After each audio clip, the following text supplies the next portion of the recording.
Google data centre మీదన పోరాటం చేస్తున్నటువంటి బొలిశెట్టి సత్యనారాయణ ఆయన్ని పార్టీగా చూడకూడదు, పర్యావరణవేత్తగానే చూడాలి. పార్టీ నుంచి బయటకు కూడా వచ్చేసారు కాబట్టి తాజాగా మొన్న ఈ మధ్యనే ఆయన చెప్పుకొచ్చారు గూగుల్ డేటా సెంటర్ వల్ల వాటర్ ఎట్లాంటి ప్రాబ్లం వస్తుంది, ఏం జరుగుతుంది అన్నటువంటిది డీటెయిల్గా చెప్పుకొచ్చారు.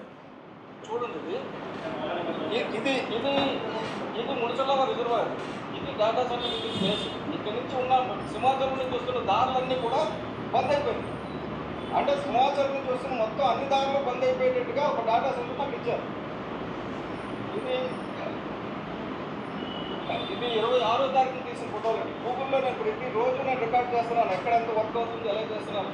ఇది 26వ తారీఖు తీసిన ఫోటో, 26 మే. చూడండి, ఇక్కడ ఇది మన పురుషుల రిజర్వాయర్, ఇదంతా గ్రీన్గా ఉంది. చూడండి, ఈ ఏరియా వాళ్ళకి ఇచ్చారు. అంటే ఇక్కడ నుంచి ఇక్కడ వరకు ముసుడులో ఉంటే ఇక్కడ వరకు కూడా మొత్తం కొండ మీద చూసి నీరంతా అటెండెడ్ ఒక ప్రణాళిక. ఇది హెరిటేజ్ సైట్ అండి. ఇది 1902లో ఈ ముసుడులో రిజర్వాయర్ని బ్రిటిష్ వాళ్ళు కట్టారు. ఇక్కడ స్వాతంత్రం రాకముందు దాన్ని హెరిటేజ్ సైట్ అంటారు. 100 ఏళ్ళు దాటింది ఏదైనా సరే దాన్ని కాపాడవలసిన బాధ్యత మనకు ఉంటుంది. సో దీనికి సంబంధించినంతా కూడా నేను కంప్లీట్గా నెక్స్ట్ ఇంపోర్ట్ ఏంటంటే జీవీఎంసీకి సంబంధించిన స్థలం కూడా ఉంది. అందులో ఆ స్థలాన్ని కూడా కబ్జా చేశారు. ఆ స్థలాన్ని కూడా పర్మిషన్ ఇచ్చాడు. జీవీఎంసీ పర్లేదు, నేను ఇచ్చేస్తున్నాను. సింహాచలం స్థలం జీవీఎంసీ స్థలం కలిపి వీళ్ళు పర్మిషన్లు ఇవ్వడం అనేది తప్పండి. సింహాచలంకి సంబంధించిన స్థలానికి ఎండోమెంట్ డిపార్ట్మెంట్ తీసుకెళ్ళి ఏపీ ఐఐసి వాళ్ళు అడ్వాన్స్ పర్మిషన్ ఇచ్చారు. మీకు కావాలంటే ఒక పంచగ్రామాల సమస్య ఉంది. అడ్వాన్స్ పర్మిషన్ అయితే బాబు ఎప్పటి నుంచో ఉన్నారు. వాళ్ళకేమో లేవు, వీళ్ళకేమో తాకట్టు పెట్టుకోవడానికి అడ్వాన్స్ పర్మిషన్ ఇచ్చి తాకట్టు పెట్టుకోవడానికి పర్మిషన్ ఇస్తారు. ఎవరు ఇస్తారు? ఎవరు ఇచ్చారు?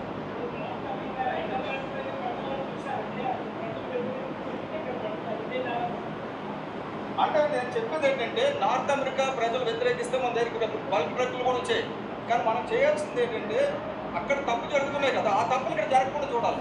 అక్కడ డేటా సెంటర్ పెట్టాలనుకున్నప్పుడు దానికి సంబంధించిన అక్కడ పొరపాట్లు ఇక్కడ జరగకుండా చూడాలి.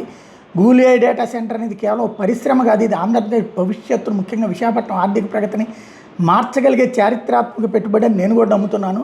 చంద్రబాబు నాయుడు గారు నాయకత్వంలోని కూటమి ప్రభుత్వం తీసుకొచ్చిన పెట్టుబడిదారుల అనుకూల విధానాలు, సింగిల్ విండో వ్యవస్థ, స్పీడ్ ఆఫ్ డూయింగ్ బిజినెస్, పారదర్శక పరిపాలన కారణంగానే గూగుల్, కాగ్నిజెంట్, రిలయన్స్, టీసీఎస్ వంటి ప్రపంచ దిగ్గజ సంస్థలు ఆంధ్ర వైపు ఆకర్షితమవుతున్నాయి. పర్యావరణ నాశనం అవుతుందన్న వాదన కూడా పూర్తిగా నిరాధారం. ఇది కాలుష్య పరిశ్రమ కాదు, రసాయన కర్మాగారం కాదు, పూర్తిగా డిజిటల్ మౌలిక వస్తువులకి సంబంధించినటువంటి ప్రాజెక్టు. 100% హరిత ఇంధనం మీద ఆధారపడి పనిచేసేలా చేస్తుంది అని చెప్తూ, అదే సందర్భంలో ఇప్పుడు ఎదురవుతున్నటువంటి సమస్యలకి నేను రైట్ చేసిన పాయింట్స్కి సమాధానం రావట్లేదు అన్నది చెప్తున్నారు. ప్రతిపాదిత ప్రాజెక్టు స్థలం కంబాలకొండ వన్యప్రాణుల అభయారణ్యం సరిహద్దు నుండి సుమారు 860 మీటర్ల దూరం ఉంది. రక్షిత ప్రాంతాల సమీపంలో ఉన్న ప్రాజెక్టులను వర్తించే పర్యావరణ నిబంధనల అనుమతి ప్రక్రియలు పూర్తిగా పాటించబడ్డాయనే ప్రశ్నను నేను వ్యాజ్యం వేశాను హైకోర్టులో.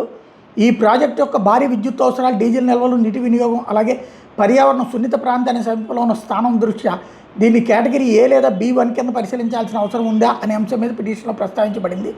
EIA నోటిఫికేషన్ 2006 ప్రకారం వర్తించే జనరల్ కండిషన్ నేపథ్యంలో పూర్తిస్థాయి పర్యావరణ ప్రభావ అంచనా ప్రజాప్రాయ శాఖ నిర్వహించాల్సిన అవసరం ఉంది.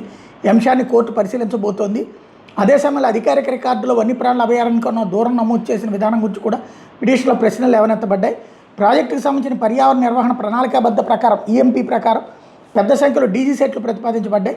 విద్యుత్ అంతరాయం సమయంలో వీటి ద్వారా వినియోగించబడే డీజిల్ పరిమాణం, వాటి వల్ల ఏర్పడే వాయు కాలుష్య ప్రభావాలు, ముఖ్యంగా పర్యావరణ సున్నిత ప్రాంతానికి సమీపంలో ఉన్న నేపథ్యంలో సమగ్రంగా అంచనా వేయబడ్డాయనే ప్రశ్నను వ్యాజ్యం లేవనెత్తుంది. 1902లో నిర్మించబడిన చారిత్రాత్మక మొదసర్లోవా జలాశయం విశాఖపట్నం నగరానికి ముఖ్యమైన మంచినీటి వనరు. ప్రతిపాదిత ప్రాజెక్టు ఈ జలాశయానికి అత్యంత సమీపంలో ఉండటం, అలాగే సహజ వర్షపు నీటి ప్రవాహ మార్గాలు శాశ్వతంగా సమాధవుతాయన్న అంశాలు కూడా పిటిషన్లో ప్రస్తావించబడ్డాయి. శ్రీ వరాహలక్ష్మీ నరసింహస్వామి దేవస్థానం సింహాచలంకి చెందిన భూముల కేటాయింపు ప్రక్రియలో ఆంధ్రప్రదేశ్ ఎండోమెంట్ చట్టంలో నిబంధనలు పూర్తిగా అనుసరించబడ్డాయా లేదా అనే అంశాన్ని కూడా కోర్టు ముందు ఉంచుతాం అన్నటువంటి విషయాన్ని తాజాగా ప్రకటించారు.